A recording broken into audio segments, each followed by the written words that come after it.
మీరు గ్లాస్ ఎత్తేటప్పుడు కానీ door open చేసేటప్పుడు కానీ ఎల్బో దగ్గర షార్ప్ పెయిన్ వస్తుందా? దీనిని నిర్లక్ష్యం చేస్తే సమస్య ఇంకా పెరిగే అవకాశం ఉంది. మొదట్లో కొంచెం నొప్పితో ప్రారంభమవుతుంది, కానీ కొన్ని రోజుల్లో ఎల్బో నొప్పి ఎక్కువై చేతి కదలికలు కూడా కష్టమవుతున్నాయి. షర్టు వేసుకోవడం, తల దువ్వుకోవడం ఇబ్బందిగా మారిపోతుంది.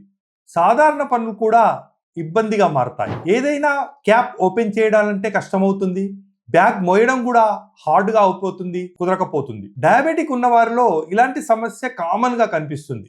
ఈ సమస్య సమయానికి గుర్తించి చికిత్స ప్రారంభిస్తే సులభంగా నియంత్రించవచ్చు. సహజ ఆయుర్వేదిక్ హాస్పిటల్లో మేము సరియైన నిర్ధారణతో ఆయుర్వేద చికిత్సలు మరియు థెరపీల ద్వారా ఇలాంటి నొప్పిని తగ్గించి ఎల్బో కదలికలను మళ్ళీ సాధారణ స్థితికి తీసుకొస్తాం. మీకు ఇలాంటి లక్షణాలు గనక కనిపిస్తే ఆలస్యం చేయకండి, వెంటనే సహజ ఆయుర్వేదిక్ హాస్పిటల్ని సంప్రదించండి. హాయ్ హలో, నేను డాక్టర్ టిఎల్ శ్రీనివాసరావు, సహజ ఆయుర్వేదిక్ హాస్పిటల్. మీరు గనక ఎల్బో సంబంధించిన సమస్యతో బాధపడుతూ ఉంటే కింద ఉన్న బటన్ ప్రెస్ చేసి మీ పేరు, ఫోన్ నంబర్ ఇవ్వండి. మీ నొప్పి తగ్గించడంలో నేను సహాయపడతాను.